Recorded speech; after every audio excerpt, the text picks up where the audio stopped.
it is also important to think about that violence as embedded in the institution of marriage. And of course, this would lead to another lecture, but I'll leave you to reflect on that. And the point that I want to make is that if we neglect this ideological struggle, putative advances, and if we're talking about women, we can say putative advances for women may serve to strengthen the very structures that promote male supremacy and white supremacy. We've recognized recently that, you know what we call the military-industrial complex, right? I mean, you're familiar with that term.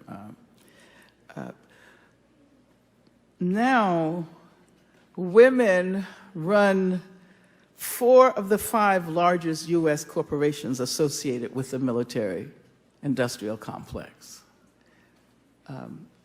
So women are in control of the machinery of war. And they also have key positions in the governmental defense hierarchy. And I want to ask you, is this a cause for celebration? Because many of the women who are involved in feminist struggles talk about the glass ceiling, right? You have that concept? But simply incorporating women into positions of power does not guarantee equality or justice in the larger sense. And I think this is a maxim we shouldn't forget. We always seem primed to celebrate individual advancements of Black people, people of color, women, without taking into consideration that diversity by itself may simply mean that previously marginalized individuals have been recruited to guarantee a more efficient operation of oppressive systems.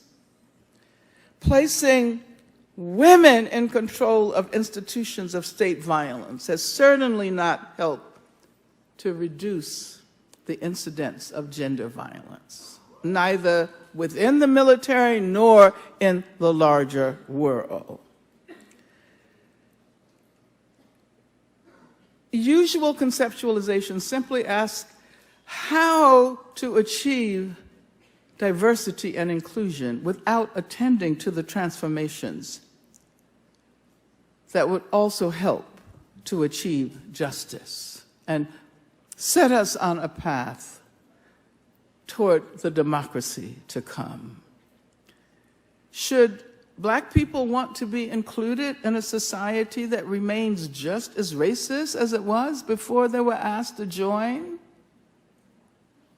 Should women be invited into a world that remains just as sexist and misogynist as before? Should disabled people be embraced by a society that continues to perpetrate its ableist ideologies and practices? I'm opening up more questions. And I think that's what I wanted to do this evening, raise questions. I don't have the answers. I simply want to point out that democracy is about a great deal more than inclusion and assimilation. It's also about the terms of inclusion. Who needs to be included according to terms that will require us to replicate the structures that are responsible for exclusion? What is the point of endorsing race and gender diversity within a framework that remains heteropatriarchal at its core? Mere assimilation is our enemy, seducing us to participate in apparatuses that more effectively carry out the business of suppressing change. What we need, I think, is radical transformation, socialist transformation. An end to racism, an end to heteropatriarchy, and no more attacks on the environment. Freedom is indeed a constant struggle. Thank you.